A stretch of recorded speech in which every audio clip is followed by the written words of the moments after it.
Pessoal, mais uma vez acreditarensi.com, falando de vendas, falando de vida, falando de negócios, trazendo sempre uma informação nova, trazendo sempre novidades, falando daquilo que dá certo, de planejamento, de capacitação. Mais uma vez, obrigado por nos receber. Estela está aqui novamente nos acompanhando. Isso. Boa noite, pessoal. Hoje com a vozinha um pouquinho mais rouca, mas vai dar tudo certo. E você que está assistindo a gente pelo YouTube, já aproveita para se inscrever, curtir, deixa seu comentário, sua opinião sobre o programa, que isso é muito importante para a gente. E hoje a nossa convidada dispensa apresentações, né? Uma mente empreendedora, um exemplo de liderança, que a gente está muito feliz de receber. A gente está trazendo hoje para vocês um formato, um modelo, um negócio que, na realidade, não é um negócio, mas é uma proposta de serviço, é um serviço que a gente utiliza muitas vezes, obrigatoriamente, e a minha experiência é que normalmente eu saio desses lugares um pouco insatisfeito. Mas hoje nós trouxemos aqui Thaís Dandara, né? Hoje é administradora do cartório de Conselheiro Paulino, para falar para a gente de um modelo de negócio diferente que eu tenho certeza que muito poucas pessoas sabem como realmente funciona, como trabalha um cartório. Bem-vinda, Thaís. Bem-vinda. Olá, obrigada pelo convite. Estou muito feliz de fazer parte aqui da programação desse podcast, que eu tenho acompanhado sempre. Estou gostando muito dos convidados que estão vindo aqui, estão agregado muito. Obrigada.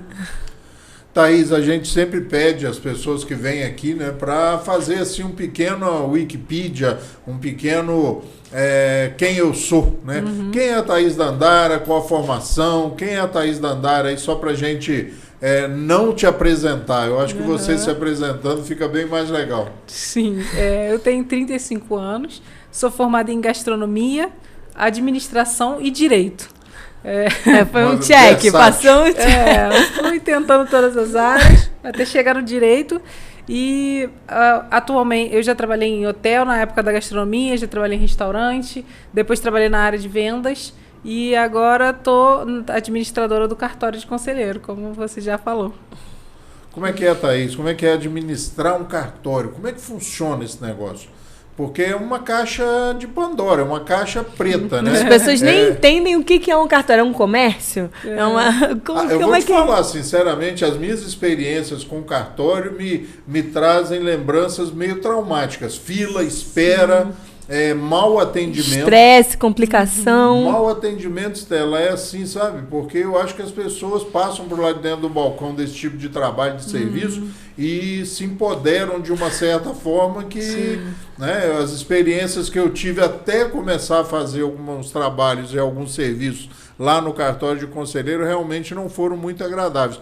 Como é que é? Como é que funciona um cartório? O cartório, ele na verdade, ele não é um órgão público, mas ele é do poder público e ele é dado a uma pessoa através de um concurso público. Ele é delegado a uma pessoa através de um concurso público. Hoje o cartório de conselheiro está sem um delegatário, sem um titular, que a gente fala, e eles me escolheram para administrá-lo até que seja feito um novo concurso. Então, a maioria dos cartórios é uma pessoa concursada que, teoricamente, não vai perder aquela delegação, a não ser por um processo, ou pela morte do próprio titular, ou pela desistência. Às vezes o titular pede para sair, às vezes para outro concurso, ou por qualquer outro motivo. Então, os cartórios, eles são mais ou menos uma coisa mista, né? É entre uma empresa e um órgão público. Por isso que também acho que os funcionários têm essa sensação de poder, porque realmente o serviço que é feito ali, ele só pode ser feito ali, normalmente num específico cartório, não é nem qualquer cartório. Porque coloca num lugar que as pessoas precisam. Então, ele ganha mais poder ainda. Porque se você não fizer comigo, você vai fazer com quem? Exatamente, não tem para onde correr. E aí eu acho que vai muito de acordo com quem está administrando, que hoje o cartório de conselheiro recebe muitos elogios, né? Ganhou a preferência em Nova Friburgo, e isso foi por uma escolha, porque a necessidade que o cliente tem de fazer ali continua, né? Sim. Mas a escolha que você teve de fazer um serviço diferente, aí já partiu de uma decisão estratégica ali, empresarial, né? Sim, eu acho que o povo fala, né, que o dono do olho é que faz, o exemplo do dono é que faz, e no meu caso é o exemplo do administrador, né? Então eu já vinha trabalhando em algumas empresas que tinham essa ideia de uma administração mais leve, de um atendimento ao público diferenciado. E quando eu tive essa oportunidade de estar à frente de uma equipe, lá temos 10 pessoas, então quando eu tive a oportunidade de estar à frente dessa equipe, eu acabei querendo fazer diferente. Tudo que eu aprendi na faculdade de administração de mais diferente, mais moderno, o mais correto de ser feito numa parte de uma liderança, eu tento implantar lá. Não é fácil, porque trabalhar com pessoas nunca é fácil, mas eu tento fazer de uma forma que seja diferente para o cliente. Nem sempre, obviamente, nem sempre a gente consegue, mas é o que você disse, a gente tem recebido muito elogio, porque a gente tenta fazer isso de uma forma diferente. Eu, às vezes, recomendo, né, o cartório de conselheiro para alguns amigos, algumas pessoas. Não, eu já tenho ido lá, né? E vocês oferecem lá serviços diferenciados, né? Vocês oferecem lá alguns serviços que eu acho que os outros cartórios não têm. Por exemplo, a habilitação, quando eu fiquei sabendo, eu fiquei bastante surpreso. Sim. O governo federal, do estado do Rio, fez uma autorização para que o Detran está sempre sobrecarregado, então fez uma autorização para que os cartórios possam ter essa parceria com o Detran e fazer tanto a identidade quanto a habilitação. A renovação, a primeira via a gente não está podendo mais fazer, mas a gente está fazendo as renovações. Quando a pessoa fica maior de idade, então tem que fazer aquela renovação para a identidade, e a CNH, de tempos em tempos, tem que renovar. Então pode fazer todo o procedimento no cartório, não precisa ir no Detran para nada. A gente faz tudo e é uma opção de cada cartório ter ou não esse serviço. A princípio, só os cartórios de registro civil poderiam ter, mas agora foi ampliado, então todos os cartórios podem ter esse serviço, e o cartório de conselheiro, desde o começo, já entre os 10 ou 15 primeiros cartórios do estado do Rio, que optou por fazer. No começo a gente fazia 5 identidades no mês. Agora a gente está quase batendo 500 entre identidade e CNH no mês. 500? É um número. E as pessoas escolhem, porque pode fazer um Detran de forma gratuita e no cartório tem a taxa. Então, realmente, o atendimento, a agilidade, o conforto que você gera, e isso é muito interessante a gente falar, principalmente para empresas, porque o cliente ele não tem só a opção do preço, né? Porque tudo a gente leva é preço, mas em muitos momentos tem outras escolhas, e o cartório provou isso, porque você tem um serviço gratuito, mas as pessoas escolhem pagar por tudo que vocês oferecem a mais ali. Exato. Né? Várias pessoas vêm perguntar como é que funciona, a gente informa do valor, tem que pagar o Duda e tem que pagar a taxa de serviço do cartório. Várias pessoas falam, mas por que eu vou pagar a taxa de serviço do cartório? Aí a gente explica que a gente tem esse diferencial, que o atendimento é agendado para não precisar ficar na fila, que a gente liga para a pessoa para informar quando fica pronto, ao contrário do Detran, que só chega e fica lá esperando você ir lá buscar, dentro do prazo. E aí, às vezes, a pessoa desiste e vai embora. E, às vezes, ela volta depois de alguns dias falando, realmente, no Detran não dá, eu vou preferir pagar a taxa. E, às vezes, não tem vaga em Friburgo, né? Isso, e a pessoa o maior problema do Detran é não ter vaga. Thaís, a gente gosta de falar aqui muito de capacitação, de treinamento, de equipe, de senso de equipe. E nós trouxemos e te convidamos, né? E trouxemos esse serviço diferenciado, né? Porque cartório não vende nada, realmente não vende. Tá? Mas o cartório de conselheiro hoje tem um serviço tão diferenciado que a Estela falou em preço e a Thaís reiterou ali, né, que não tem diferença de preço, as taxas são iguais em todos, né? Sim. Mas há uma preferência. Por quê? Porque o serviço é diferenciado. Que senso de equipe você conseguiu desenvolver dentro ali? Qual é a visão que você tenta trazer, né, para os seus liderados nessa prestação de serviço que fez tanta diferença? Eu vou citar só umas aqui para você ficar à vontade. No campo dos casamentos, por exemplo, eu passo ali às vezes, eu moro ali perto, eu fico impressionado com tanto de gente, com um monte de cerimônias que vocês realizam. Como é que é essa proposta de oferecer um trabalho e um serviço que é oferecido por várias outras, né, que não são concorrentes, mas são várias outras possibilidades, fazer com que esse trabalho seja diferente, essa oferta chegue para as pessoas diferentes? Como é que é isso? A gente tem uma equipe de 10 pessoas, como eu falei, e todos são muito jovens. A maioria tem entre 20 e poucos e 30 anos. Mas a gente acabou dando uma preferência para escolher pessoas que tivessem a formação em direito ou estão estudando em direito, porque a gente percebeu que isso facilita o aprendizado e o desenvolvimento dele dentro da equipe. Que já está ali naquele meio, né? Já mais ou menos entende os termos, entende as especificidades de ter que ler uma lei. Mesmo quem está estudando ainda já tem uma facilidade. E depois a gente foi construindo ao longo de... Eu já trabalho lá há 7 anos, já estou lá há 7 anos. Antes eu era gerente e agora estou à frente da equipe. Mas eu já estive à frente da equipe há esses 7 anos. E a gente foi construindo uma ideia de que... Eu sempre gosto de lembrar eles de que a gente gosta do cliente. Porque quem já atendeu o balcão, atendeu o cliente ali no dia a dia, sabe que é um desafio. Porque tem um cliente que já chega irritado, já chega estressado. A maioria dos clientes não gosta de ir no cartório, então já chega lá com um ranço da gente. E esse costume, esse hábito de a pessoa não vai resolver meu problema. Isso. Eu vou chegar lá, eu vou gritar, porque se eu não gritar, a pessoa não vai resolver meu problema. Então ela já vem com o hábito de que se ela não gritar, não vai resolver. Então antes dela ouvir... Às vezes você está tentando resolver o problema e ela já está ali se defendendo. Já está na briga, já está na luta. É daquela experiência que eu falei. Normalmente a gente tem experiências ruins nesse setor. Até para você se acostumar, né? Quando você vai lá, fala aqui também é igual. E a gente chega lá e percebe que não é igual, né? E aí a gente já fez alguns treinamentos na área de atendimento. Até o Rogério, né, já fez uma palestra lá. Um treinamento para eles nessa parte de atendimento ao cliente, de mesmo entender o cliente. Isso que você falou é genial, né? Lembrar que a gente gosta do cliente, porque parece que o cliente é o nosso inimigo, parece que a gente tem que debater com ele. Não, a gente gosta dele, ele paga o nosso salário, ele bota o dinheiro aqui dentro. Exatamente, a gente precisa dele. O cartório tem faturamento, então? O cartório tem faturamento e hoje, da forma que está sem um titular, esse faturamento é para manter a estrutura do cartório, ou seja, pagar o aluguel, a luz, a água, pagar os funcionários, pagar o meu salário e o resto vai para o governo, vai para um fundo que ajuda a sustentar os outros cartórios. Alguns cartórios de cidades pequenas, do interior, que tem um faturamento negativo, esse valor vai para esse fundo que ajuda a sustentar esses outros cartórios. Manter os cartórios abertos para prestar esse serviço para a população daquelas comunidades. Isso, porque tem a taxa, tem essa taxa, né? Não é o dinheiro líquido assim, né? Até para quem também é o delegatário, ele tem que pagar essa parte também. Essa taxa, já tem embutido ali no valor, né? Tem um percentual que é para o governo, um percentual que é para o titular, no caso de ter um titular, e uma parte que já é para arcar com os custos do cartório mesmo. Então já é tudo bem definido. E o cartório tem faturamento, a gente tem que analisar se está caindo, até porque se o cartório ficar deficitário muito tempo, corre o risco dele ser aglutinado. Em Santa Maria Madalena, um cartório foi extinto, eram 2 e virou um só. Entendeu? Por questão do faturamento. Por questão quando o faturamento vai caindo, o governo entende que não tem necessidade de ter 2, então juntou e transformou em um só. Voltando a falar em serviço, Thaís, o que foi feito ali para que tantos casamentos acontecessem? Porque fala um pouco dos números para a gente.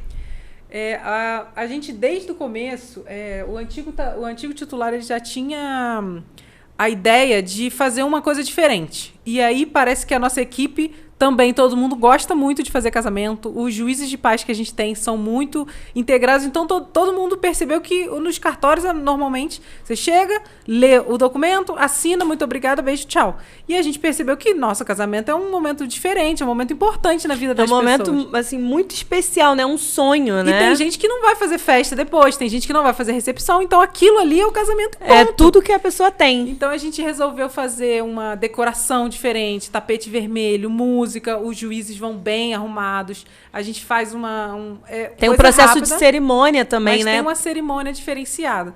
E aí a gente percebeu que realmente os números são muito bons, como eu expliquei para vocês no bate-papo que a gente estava tendo antes de começar.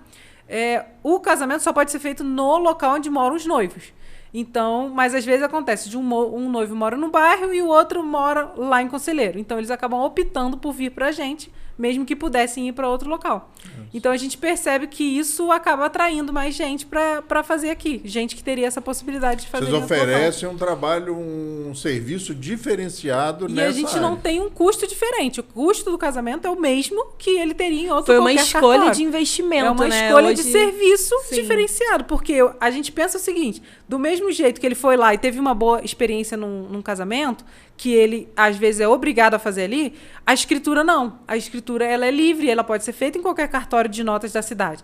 Então, a partir do momento que ele vai fazer qualquer coisa que seja um reconhecimento de firma no balcão, que é um serviço menor, se a gente der um tratamento diferenciado, uma atenção diferenciada, ele vai vir fazer as outras coisas que ele ganha confiança, ele entende que o nosso serviço é diferenciado, então ele vai buscar a gente para tudo. Ele entende que vocês gostam dele. Exatamente. E é aí que a gente pode resolver tudo. Então, às vezes, até para tirar dúvida de coisa que não é serviço de cartório, eles ligam pra gente. Mas isso é uma coisa boa. Eu já falei, a gente reafirma sempre para a equipe que, às vezes, é incômodo, porque o cartório está cheio e você está respondendo uma pergunta que não tem a ver com o nosso serviço. Vai te gerar um retorno imediato. Só que gera uma confiança com o cliente. O cliente entende que ali tem profissionais que entendem do que estão falando e estão te dando um conselho, estão te explicando, às vezes, uma coisa que não é função do cartório. E até o posicionamento que vocês assumem nas redes sociais é descomplicando o cartório para você. Exato. Que eu acredito que foi essa cultura que vocês instalaram. Tanto do tratamento dos casamentos, quanto a pessoa vai tirar uma dúvida, você descomplica aquele processo e esse medo, né, burocrático. Sim, porque os serviços do cartório, geralmente, para a maioria das pessoas, é uma coisa muito complicada, é uma coisa que a gente ouviu falar como é que funciona, mas a maioria das pessoas... Por isso eu chamei de caixa preta, Exato. né? A maioria não sabe o que como funciona. faz no então final, você fica né? inseguro. Tem gente que contrata um advogado para ir fazer um serviço que não precisa de advogado, porque ele tem confiança naquele profissional e o advogado vai traduzir o mundo do cartório para ele. E aí, quando eles começam a ir lá em conselheiro, eles começam a entender, tipo, não, aqui o pessoal não está querendo me enganar, não está querendo falar uma coisa que não é... Qualquer coisa que seja, desde a explicação de um documento que ele vai ter que buscar em outro órgão, vai ter que ir na prefeitura. A gente explica como é que é, a gente fala, na prefeitura você vai buscar tal pessoa ou tal setor para desenrolar a vida da pessoa. O que eu sempre falo vamos pensar que se aquele cliente, às vezes é uma pessoa idosa, que não está acostumada muito com essas coisas de documentação, então eu falo, imagina se aquele cliente fosse seu avô, fosse seu pai. Como que você queria que ele fosse tratado em um cartório? Você gostaria que eles ficassem mandando ele ir e voltar de vários lugares para buscar um documento que você poderia ter falado para ele onde que pega? Porque você sabe, você está ali todo dia. Então, acho que é uma coisa que, quando a gente se coloca no lugar da pessoa, a gente gera um pouco de empatia com a situação que a pessoa está passando, fica mais fácil de tratar bem os clientes. Eu acabo percebendo, né, que se você olhar bem, não tem diferença de um comércio, de uma empresa, de um escritório de contabilidade, de um cartório, de uma loja, não tem diferença. É serviço, é atendimento, é capacitação, é comprometimento, é liderança. Todas as equipes, né, precisam de uma liderança. E hoje o que a gente vê muito, Thaís, são lideranças tóxicas, né? Sim. São lideranças que são construídas, ou melhor, não foram construídas, foram impostas para a equipe, né? E eu fiz como você diz, eu fiz uma palestra lá algum tempo atrás, só que eu percebo também que a equipe se renova constantemente, até porque vocês têm um número de estagiários. Sim. Quando essas pessoas chegam na equipe, elas são colocadas a par dessa filosofia, desse norte que tem a equipe. Como é que faz isso? Eu acho que agora a gente já tem uma cultura, né, da empresa. Isso, eu acho que cultura, quando a pessoa palavra que eu buscava talvez fosse essa, cultura. Porque a cultura, ela deixa o sistema forte, né? Sim. Porque quando a pessoa entra, ela não se adapta àquela cultura, ela não consegue ficar, né? Exatamente. A gente tem estagiários, então os estagiários, se tudo correr bem, eles ficam com a gente 2 anos, tem uns que saem antes, arrumam emprego e acaba indo para outra direção, mas normalmente eles ficam com a gente 2 anos, então tá sempre se renovando. Até funcionários também, às vezes acontece de ter uma mudança. Então, eu percebi principalmente agora, recentemente, que a gente teve a alteração de 2 estagiários, que assim que elas entram, a equipe já tem uma cultura tão grande que qualquer coisa que seja fora das coisas que a gente acredita, se destaca. Então, tipo, um dia que um estagiário respondeu um cliente de uma forma atravessada, já vira pauta. Não é uma coisa normal, vamos conversar. Então, aí a gente já vem... A gente não faz um treinamento específico quando a pessoa entra, de vendas, de atendimento ao cliente. A gente faz o treinamento do serviço funcional diário. Ali, onde né? que tem operacional. Que apertar para poder fazer isso, onde que tem que digitar. E o resto vai meio que entrando por osmose. Nesse caso das 2 funcionárias novas, eu acabei tendo que ter uma conversa. E foi super natural, tipo, eu expliquei, a nossa equipe funciona assim, a gente gosta de entender o cliente, a gente gosta de resolver, e a gente gosta de dar atenção pro cliente, e tal, e em menos de 1 ou 2 semanas a situação foi resolvida, e pelo contrário, agora são funcionários exemplares que estão se destacando, inclusive, estão recebendo elogios, e eu acho que é muito isso. Os outros funcionários não aceitam que um funcionário novo trate mal um cliente, porque eu já vi em empresas que é o contrário, né? Uma pessoa chega muito motivada e a equipe bota ela no lugar dela, né? Para baixo. E lá é o contrário. A gente tenta todo mundo empurrar ela para a direção certa, para estar todo mundo no mesmo foco. Até porque fica um ambiente leve de trabalho, ninguém fica cobrando ninguém, cada um já sabe suas responsabilidades, um ajuda o outro. Então, acho que fica uma forma boa de se trabalhar. Equipe, né? Isso é equipe, né? Isso é senso de equipe.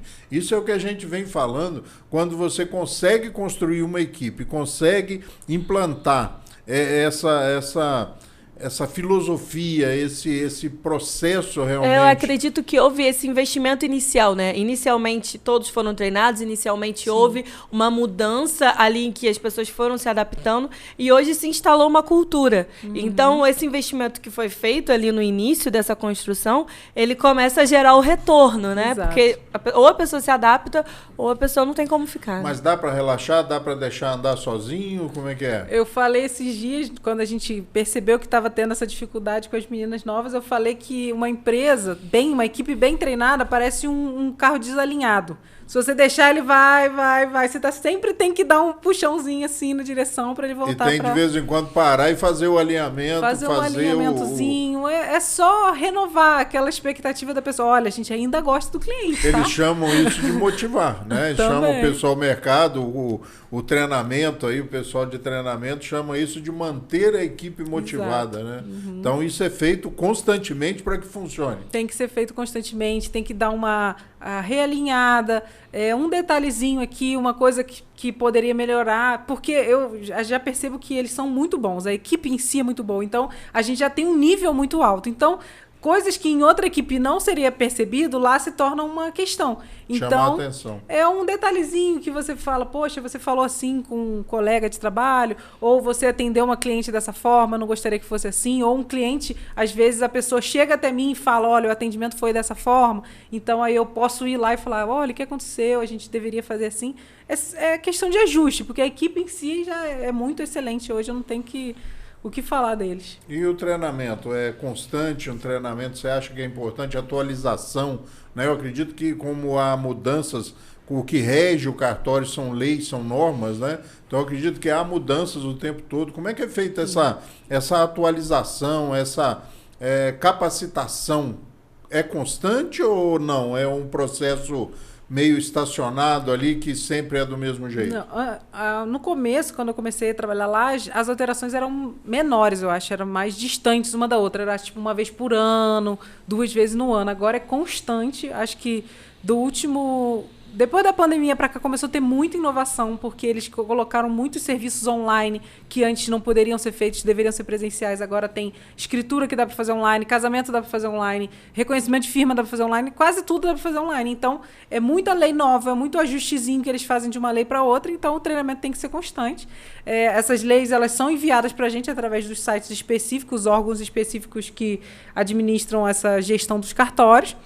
E aí o que a gente faz é eu e o Kevin, que somos mais da parte administrativa, a gente lê, estuda e vai passando para a equipe, mas a gente tenta fazer de uma forma que seja informal, porque acaba que o pessoal tem meio que um preconceito quando fala que vai ter que sentar e estudar. Então, cria uma dificuldade. Antes a gente imprimia e entregava para cada um ler. Acabava que ninguém lia e ficava uma coisa solta. Então, agora a gente lê e passa para eles ou de forma resumida ou de forma oral mesmo. Ó, esse serviço mudou, agora tem que ser feito assim. Vai fazendo de uma forma mais pontual que corrige aquele momento. Sim. E entra... E eles aceitam muito bem. É tipo assim, eu estudei... que a mudança é uma questão muito difícil, né? Que as pessoas têm dificuldade em aceitar mudanças. E acho que a nossa equipe, por ser muito jovem, eles aceitam a mudança muito fácil. Eles já estão acostumados. Então, eu chego, ó, a lei tal mudou, o casamento antes era assim, agora vai ter que ser assim. Não precisava desse documento e agora vai precisar. Então, eu tento fazer isso de forma oral, mas todos eles têm acesso às leis e, quando é necessário, eles vão lá, a lei, para tentar entender. Faz todo um debate. Sempre tem debate, qual que é o entendimento, mas... Qual que é a interpretação... Para a gente dar assim, uma dica aí para as pessoas, eu percebo que a equipe ela é muito diversa. pessoas totalmente assim diversas realmente. Diferente uma Não das tem outras. uma uniformidade, né? Ou só homens, só mulheres. Como é que é isso? Você sente que fica mais criativo, fica mais funcional? Como é que é isso? Eu acho que eu fui percebendo com o tempo, aprendendo a entender quais são os pontos fortes e fracos de cada pessoa. Porque cada um tem seu ponto forte, mas também cada um tem seu ponto fraco. E às vezes eu acho que a liderança fica tentando, acho que um pouco também como a escola faz, fica tentando bater naquela tecla do que a pessoa é fraca. Tipo, se eu já sei que aquela pessoa é fraca nisso, eu já sei que aquela pessoa não gosta muito de relacionamento interpessoal. Então, se eu posso colocar ela no setor que ela vai ter menos relacionamento com as outras pessoas, eu acho que isso fortalece ela. Eu empodero ela, colocando ela para fazer uma coisa que ela é melhor.